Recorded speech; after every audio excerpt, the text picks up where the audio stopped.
tous ceux qui ne sont pas dedans, qui n'auront peut-être pas vendu, vous allez surveiller la zone des 1,56-40. La rupture de la zone des 1,56-40 mettra clairement en jeu le risque baissier, et là on dérivera vers 1,55 voire 1,50, et on se permettra, une fois les 1,52-70 cassés, d'utiliser le terme crise. Une fois que nous sommes passés sous le seuil des 1,5780, entre 1,5780 et la zone des 1,55, certains diront que nous revenons dans un processus de réalisme. Là, les opérateurs ouvrent les yeux, c'est vraiment la crise, la zone euro ne va pas bien, etc. D'autres diront que nous sommes tout simplement dans une situation de ralentissement. Ce sont les termes que j'adosserai à des échanges de la livre sterling dans cette zone. Qu'on repasse au-dessus de la zone des 1,63 qui actuellement laisse penser à un point haut, laisserait penser que le marché est revenu dans une phase d'interventionnisme très fort, ou alors que nous soyons tout simplement revenus en situation de croissance au Royaume-Uni. Il est permis de rêver. Je ne sais pas si cela va être le cas, mais je pense que si on revient à passer au-dessus des 1,63, il n'y a que deux termes qu'on pourra adosser à cela. C'est que, 1, nous sommes revenus en situation de croissance, et 2, nous sommes dans un marché qui est encore plus interventionniste qu'il ne l'est actuellement, car il l'est déjà. Donc, à court terme et pour la semaine prochaine, ne soyez pas surpris qu'à 1,5780, je sorte les cartouches acheteuses. Je pense d'ailleurs que j'ai déjà des ordres conditionnels dessus. Chaque fois qu'on arrive sur un seuil, en fonction de ce que mon calendrier me dit, en fonction du fait que j'ai des statistiques qui sont attendues en positif, que les indices rebondissent, je tente de jouer ce rebond. Si aujourd'hui les 58-50 lâchent, la zone que je défends, 58-50, 58-80 venait à lâcher, 57-80, je lance les premières cartouches acheteuses pour jouer un rebond en direction bien sûr de ces précédents supports qui auront été cassés. J'aurai de nombreuses résistances au-dessus de ma tête, notamment cette zone des 58-80. L'objectif principal étant de rejoindre ce carré rouge dans lequel je pense que se ferait le rallye de fin d'année ou le rallye de début d'année, une zone entre 1,60 et 1,61,30. Ensuite, donc ça c'était pour la livre. Pour ceux qui ne la connaissent pas, faites attention, elle est très volatile, elle est sensible aux fondamentaux, elle n'est pas adaptée à tout le monde. Certains disent mon collègue dit qu'elle se comporte comme une fille, elle ne sait pas où elle va, elle est indécise, donc je la dédie principalement à ceux qui ont un esprit peut-être un peu vicieux, ou alors un esprit extrêmement féminin. Autrement à mettre de côté, parce qu'elle a des envolées puissantes. Alors, maintenant le SP500. Le SP500, en fait, que j'appelle ma lanterne. Pourquoi? Parce que, vous le savez, les marchés fonctionnent tous de la même façon selon un panier qu'on dit un panier d'actifs risqués, panier d'actifs refuge, les indices américains étant le guide donc, du sentiment de marché. Ce ne fut pas trop le cas cette semaine, dans la mesure où ils se sont mis à sous-performer sur les indices européens, ce qui est assez rare. Et quand on zoome donc sur le SP500, vous verrez qu'en fait nous sommes dans un énorme canal haussier. Et effectivement, Nico disait, mais oui, on reviendrait à 1300, que ça ne ferait pas un grand mal. Effectivement, on s'en rend compte quand on zoome en weekly dans ce grand canal haussier. On reviendrait ne serait-ce que dans la zone des 1300 et 1250, que le SP resterait toujours haussier, inscrit dans ce magnifique canal haussier. 1366, c'est une zone que j'ai mise en noir. Donc vous voyez que chaque fois, je réfléchis en termes à la fois avec les seuils qu'on peut déterminer avec l'historique sur les graphiques. Il y a des termes de fondamentaux qui, pour moi, donc, sont attachés à ces graphiques. Il semblerait qu'en tout état de cause, 1400, la zone 1400-1424, il y ait chaque fois une sorte de topping. Ça va devenir de l'infranchissable. Repasser au-dessus de cette zone veut dire que nous sommes allés dans un... L'Europe n'a plus de problème, la Chine, on oublie, renoue avec ses 10% et 11% de croissance, et puis on a un QE éternel. Autrement dit, 1400-1424, cette zone semble infranchissable, c'est la zone dans laquelle les vendeurs devront éventuellement se présenter. Avant celle-ci, vous noterez un seuil 1366. 1366, tant que cette zone ne sera pas reprise à court terme, c'est le seuil de l'EMA 50 en weekly, qui encadrait les cours, le tout pendant la crise et autres.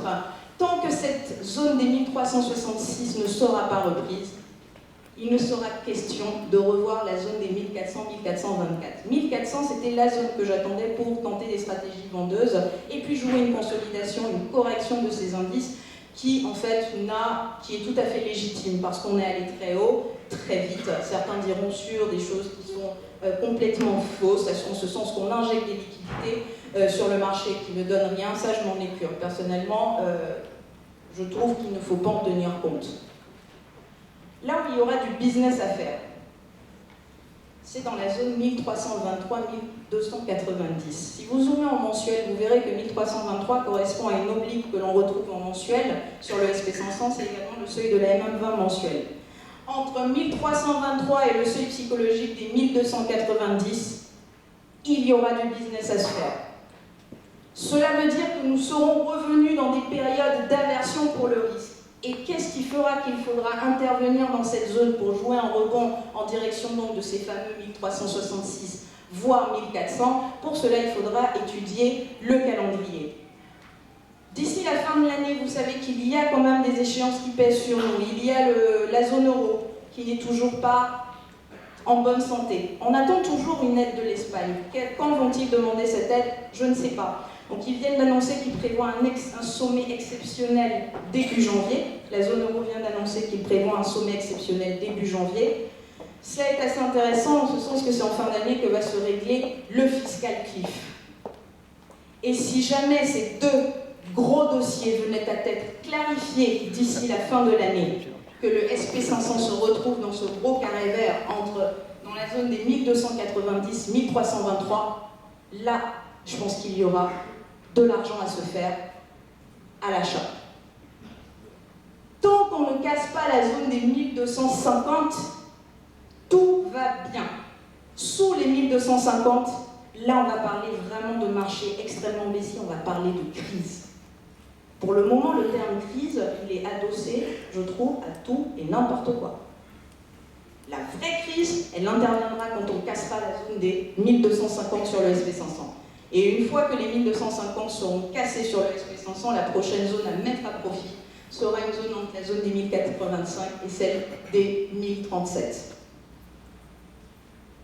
1366, retenez bien cette zone parce que ça va être le guide pour les prochaines semaines à venir. Tant qu'on restera sous les 1366, on aura des risques d'aller encore plus bas. Les opérateurs seront frileux, ils seront craintifs.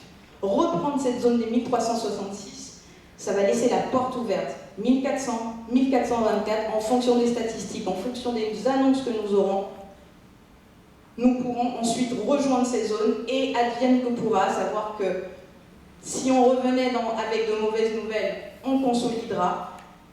Le tout étant, c'est que je suis convaincue d'une chose, c'est que pour moi, le gros crack, comme tout le monde l'attend sur les marchés, je pense qu'il n'aura pas lieu. Tout simplement parce que vous avez des officiels qui sont derrière. Le gros crack que tout le monde attend, si énorme crack il doit y avoir, comme tout le monde l'attend, c'est une crise. Mais vous pourrez adosser tous les adjectifs à côté, économique, politique, social. Et là, j'ai envie de dire, allez vous acheter des champs de maïs, je peux vous en vendre en Afrique, allez vous acheter des fusils. Parce que tous les euros que vous avez là, ça ne correspond, ça deviendra zéro, tout disparaîtra. C'est une logique qui, pour moi, est beaucoup trop excessive. On ne peut pas entrer dans cette logique parce qu'on a des officiels qui sont derrière. Le marché, il est soutenu. Chaque fois qu'on a dit il y aura un énorme crack, oui, ça a été rattrapé. Il y a des pertes qui ont été effacées en 2 séances. Tout simplement parce que la Réserve fédérale vous dit maintenant je mets 40 milliards par mois. Et croyez-moi, à la fin de l'opération Twist, ils sont encore capables de dire oui, on va mettre 100 milliards par mois. Que vous le vouliez ou non, de toute façon, ça ne crée pas d'inflation. Et puis l'inflation, c'est pas non plus mauvais. Un peu d'inflation, c'est pas non plus mauvais dans la théorie économique. Donc, j'ai envie, mon idée étant, on me dit souvent, Nadia, tu n'es jamais baissière. Non, j'ai du mal à être baissière. Parce que ça fait quand même pas mal d'années, depuis le début de la crise, qu'on dit oui, c'est le krach boursier, tout va aller, le SP500 il va aller à 700.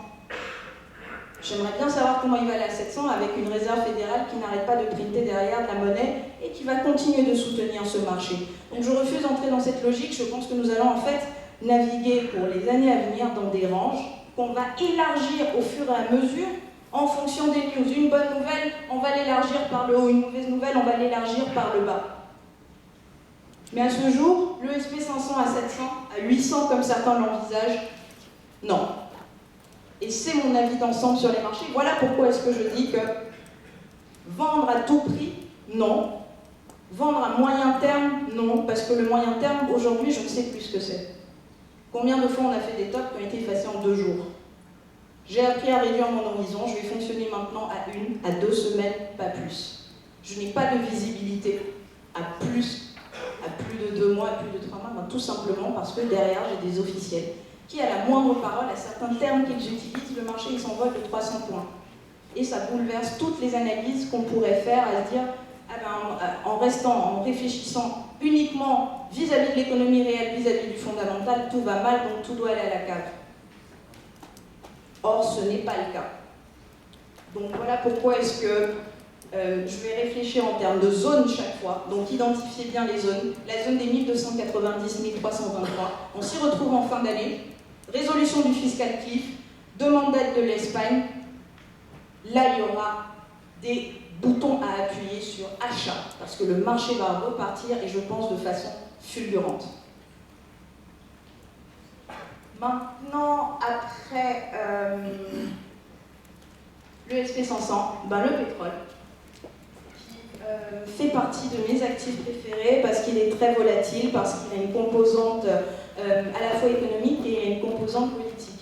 D'ailleurs, je serais très surprise de savoir, je crois que malgré la chute de l'euro, là, ce matin, cet après-midi, qui stabilise sur les 1,27, je pense que le pétrole est près des 87, le WTI. Donc là, c'est le WTI, et après, on pourra parler du Brent, c'est plus ou moins la même chose. Là aussi, toujours des seuils clés sur lesquels intervenir. 84-30, la zone des 84-30, c'est la zone sur laquelle on se trouve, ça fait des semaines qu'on s'y trouve. Tant que cette zone tient, je vise 90 sur le pétrole. J'ai 3 arguments. Première chose, la Chine, l'Inde et le Brésil. Ces 3 pays émergents absorberont tout le manque de consommation de pétrole qui viendra de l'Occident, à savoir les États-Unis et la zone euro, parce que nous sommes en situation de ralentissement économique. Ces 3 pays, les pays émergents, et rien que ces 3, absorberont tout ce que nous ne pourrons pas consommer. Donc déjà, il y a plus ou moins une certaine stabilité de la demande. Une chute drastique de la demande, non. Ça, c'est le premier élément. Deuxième élément, vous le savez, vous écoutez les ondes. Le géopolitique. Ça n'arrête pas de tirer. Je crois qu'il y a encore une roquette qui vient d'être tirée au Moyen-Orient. Et à la moindre paralysie du système d'approvisionnement, ne vous étonnez pas de voir le prix du baril s'envoler.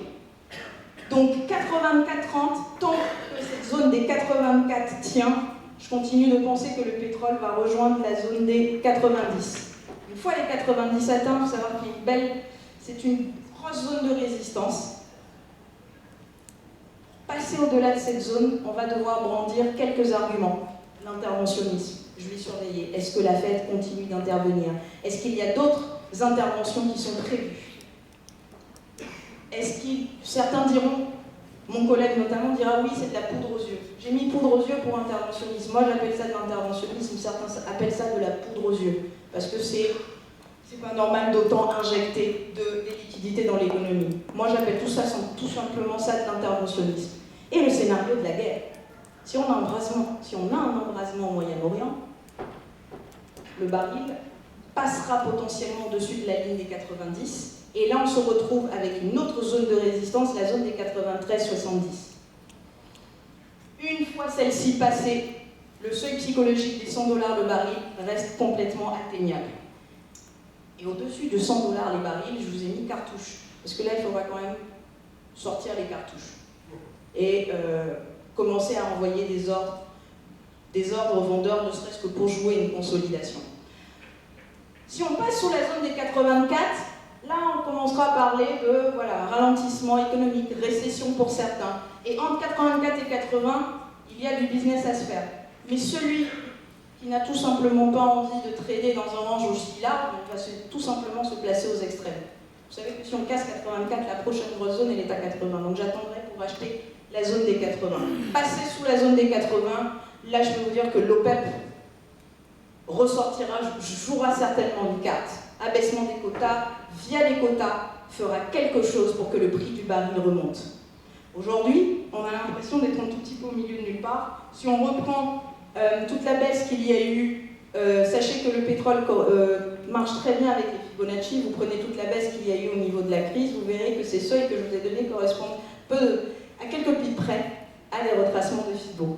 Et 84, la zone des 84, tant que cette zone tiendra, je continuerai de défendre le scénario selon lequel le pétrole ira à 90. Une fois à 90, on réétudiera les équilibres et on envisagera un potentiel au-dessus avec 93,70. Je crois qu'aujourd'hui on est à 87. Et plus on testera cette zone des 84-30, je ne sais pas combien ça fait, près de 3 semaines qu'on la teste, elle continue de tenir, tant qu'elle tient, de façon factuelle, je reste acheteuse pour viser 90. Une fois que les 90 seront cassés, là j'étudierai le potentiel supplémentaire. Autre chose, n'oubliez pas, il y a aussi le fait qu'on brandit souvent l'argument disant que les États-Unis produisent du pétrole, leur production de pétrole va augmenter. C'est vrai, sauf que leur extraction de pétrole est largement beaucoup plus coûteuse et pour le moment, vous étudiez même toutes les prévisions jusqu'à 2035 de l'Agence internationale de l'énergie, le rôle prédominant de l'OPEP, qui aujourd'hui contrôle 42% donc de la production de pétrole, va aller croissant, malgré la production que va faire les États-Unis. Et on l'estime à 2035 autour de 56 à 58%. Quoi qu'il arrive, retenez ces seuils, souvent ce sont des seuils d'action, et en fait, qu'est-ce qu'on fait en journalier chaque fois qu'on traite, lorsqu'on est ensemble sur le forum? Ça sont des visions de long terme. Pour ce que vous sachiez, quand on arrive sur des seuils, tiens, il y aura peut-être réaction sur cette zone, il y a peut-être quelque chose à faire. Lorsqu'on zoome en journalier, cela nous permet d'affiner cette vision. Cela, bien sûr, est beaucoup plus dur. Mais retenez quand même tout de même ces seuils, 84, tant que les 84 tiennent, le scénario des 90, il reste entièrement défendu et c'est celui que je défends. Aujourd'hui, on est à 87, on est plus proche donc de ces fameux objectifs que des plus bas et la zone des 80. Si les 84 cassent, vous attendez la zone des 80 et là, c'est achat lourd. Bien sûr, chaque fois, il faut réétudier l'environnement qu'il y a autour de soi et puis voir, est-ce que les news vont dans mon sens? Est-ce que les commentaires d'officiels vont dans mon sens? Est-ce que actuellement l'économie va dans mon sens? Autant de termes que vous devez chaque fois réétudier pour pouvoir ajuster les plans au fur et à mesure. Ben, le Brent, c'est un peu la même chose. C'est un tout petit peu la même chose, sauf qu'il sous-performe, notez qu'il sous-performe un tout petit peu sur le WTI. Et donc, la zone que vous déterminez, la zone donc des fameux, les 84 du WTI, c'est la zone des 105,50 du Brent.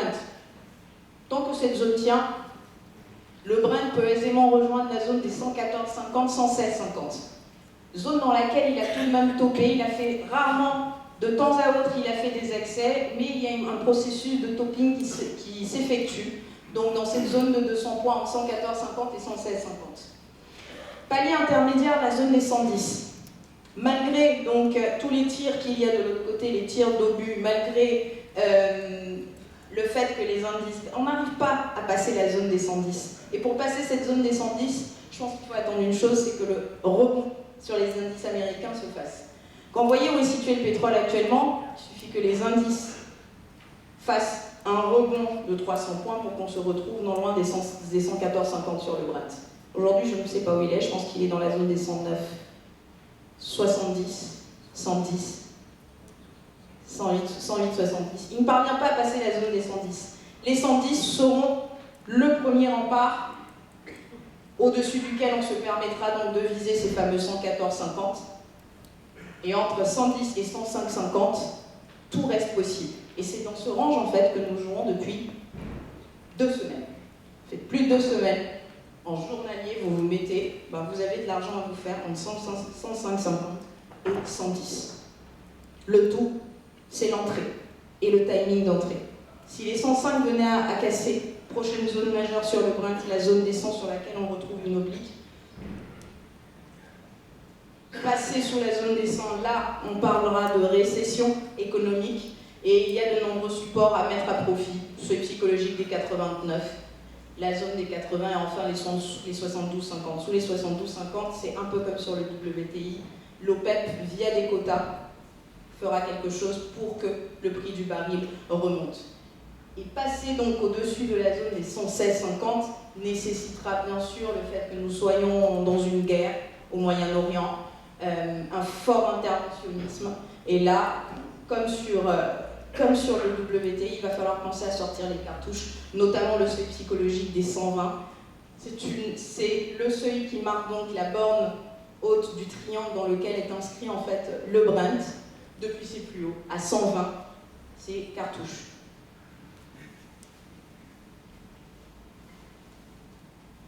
Et bien ça c'est l'inverse, en fait, un tout petit peu du pétrole, c'est l'USD4. L'USD4, vous allez voir en fait, qui évolue lui aussi dans un triangle. Il passe de triangle en triangle. Donc il y a un premier triangle qui a été cassé, il y a un second vers lequel dont on tente de rejoindre la borne haute. Et je réfléchissais hier et je me disais, mais voilà, parce que je suis vendeuse de l'USD4, je me disais, mais c'est costaud. En fait, vous vous rendez compte qu'on a un range entre 1.040 et 0.9940. C'est le range dans lequel on se trouve depuis 2 semaines, on se fait des nœuds au cerveau à réfléchir, est-ce qu'il va aller plus haut ou est-ce qu'il va aller plus bas? Moi, je vois une résistance. Il est à 50% FIBO. Pardon? Il est à 50% FIBO du retracement là. Le coup qu'il vient de faire dernièrement. 99,40? Oui, il y a une trou là, il est juste à 50%. Et il y a en 4 heures, il y a un triangle, un biseau dessus. Toujours est-il que, une fois qu'on passera donc la zone des 1.040, 1.050, là on se dira, tiens, j'ai un autre signal. On se fait des nœuds au cerveau à réfléchir dans ce petit range. Vous voyez que chaque fois en fait qu'il a donné des signaux haussiers, il a buté donc sur cette zone des 1.047. Que va-t-il arriver? Je ne sais pas. Si on passe cette zone, je pense qu'on va clairement parler de ralentissement, de récession. Ça veut dire que le dollar est privilégié parce que les investisseurs sont frileux, ils sont craintifs. Et vous noterez que depuis 2009, il y a une zone qui est inatteignable sur la période des 4, une sorte de topping, c'est une zone entre 1.029 et 1.05. C'est la prochaine zone dans laquelle les vendeurs, idéalement, agiront. Tant qu'on ne repasse pas sous les 99,40, bien sûr, le risque, il demeure haussier, dans la mesure où on a peut-être eu un point bas qui a été fait. Mais je n'oublie pas une chose, c'est que l'économie canadienne se porte relativement bien, notamment comparé à l'économie américaine. Ça fait partie des plus fortes. Sachez qu'avec les dollars des antipodes, ça fait partie des économies qui ont le mieux tenu, qui ont le mieux résisté à la crise. Donc, si en plus j'ai des visions haussières sur le pétrole, la paire USD4, j'ai à ce jour une vision baissière, en ce sens qu'on échouerait donc sur la résistance que nous avons actuellement. On reviendrait probablement dans la zone des 0,98. Et si on venait à passer sous cette zone des 0,98, on parlera donc d'un fort appétit pour le risque, d'un interventionnisme. Et le Canada sera devenu peut-être le nouvel Eldorado dans lequel investir. Mais ayant des visions baissières sur le pétrole, sur la paire USD4, j'ai plus ou moins envie de tenter des ventes. Le tout, c'est de savoir sur quelle zone. La première zone sur laquelle on se trouve, il y a déjà matière à faire quelque chose, ce que j'ai fait. Et si cela passe au-dessus, je me reprendrai sur ce gros range de non-droit. Faites attention, vous voyez que la paire, c'est une paire qui est très volatile et qui mèche. Tout simplement, c'est dû à la volatilité du pétrole. 1.029, 1.05. Dans ce gros carré, en fonction du positionnement du pétrole, il y aura donc des ventes à tenter éventuellement pour jouer un repli de cette paire voire une reprise de la tendance baissière de fond. Et je crois que c'était le petit dernier de la liste, USD4.